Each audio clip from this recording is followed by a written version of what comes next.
ඒ නිසා ඇත්ත ශ්‍රද්ධාව බුදුරජාණන් වහන්සේගේ අවබෝධය හරිමයි.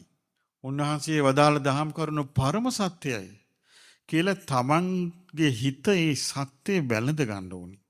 එතකොට අර අවසාන අවස්ථාවල් එද්දී මෙයාගේ සිතේ අර වැළඳගත්තු දේ එකපාරට හිටිනවා. මට දැන් මතක් වුණා එකක්. පැලෑන කියන ගමේ 2004 සුනාමියේ සිදුවෙච්ච වෙලාවේ අපි මිනිස්සුන්ට ආධාර අරගෙන ගියා. ගිහලා පැලෑන කියන ගමට ගියා. ඒ ගමේ ගෙදරකට ගියා මෙහෙම මුහුද පේනවා මෙහෙම අයිනේ ගියේ. ඒ ගෙදර අම්මයි ඒ බඩදරු දුවයි. දරුවත් එක්ක දුව අම්මා. මේ දෙන්න විහාරේ බුදුන් වදින වෙලාව. ඒ ගෙදර පොඩි කාමර කෑල්ලක් තියෙනවා පුංචි බුදු පිළිමයක් තියාගෙන. දැන් මෙහෙම මුහුද පේනවා. මේ තාපි හරිය මුහුද. ඔන්න වතුර එනවා.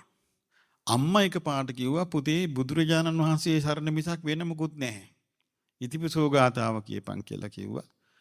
අම්මත් ඉතිපිසෝ ගාතාව කියනවා. අර බඩදරු අම්මත් ඉතිපිසෝ ගාතාව වතුර උඩට ආවා. දොර අර කාමරේ උඩ හරස් හතර තියෙන බාල්කේ මේ බාල්කේ ඉල්ලුණා. අම්මයි දුවයි කාමරේ කඩන් ගියේ නෑනි. මං එතනට ගියා. ඒ අම්මගෙන්ම අහපු දී මම මේ කියන්නේ. ඒ අම්මා කිව්වා ස්වාමීනි මාව බේරගත්තේ භාග්‍යවතුන් වහන්සේ කිව්වා. ඒකට කියන්නේ මොකද්ද? අව්‍යාජ. අනේ මගේ දරුවෝ, අනේ මගේ නිවස කියන කොළුවේ තිබ්බනම් ඒක වෙන්නේ නැහැ. ඒ වෙලේ අම්මත් බේරුණා, දුවත් බේරුණා. මං එතනටම ගියපු නිසා මම මේ කියන්නේ ඒක දන්න නිසා. ඒගොල්ලන්ගේ කටින් මේ අම්මා කිව්වා මට අපිත් එක්ක.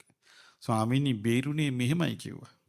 ඒ නිසා අපිට තේරෙන්නේ අපේ හිතේ ස්වභාවය කොහොම ඉදිරිපත් වේද කියලා.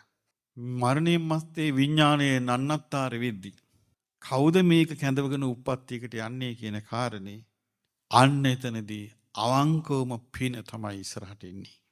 ඒකයි බුදුරජාණන් වහන්සේ වදාළේ පුඤ්ඤානි පරලෝකස්මින් පතිට්ඨා හොන්ති පානිනං.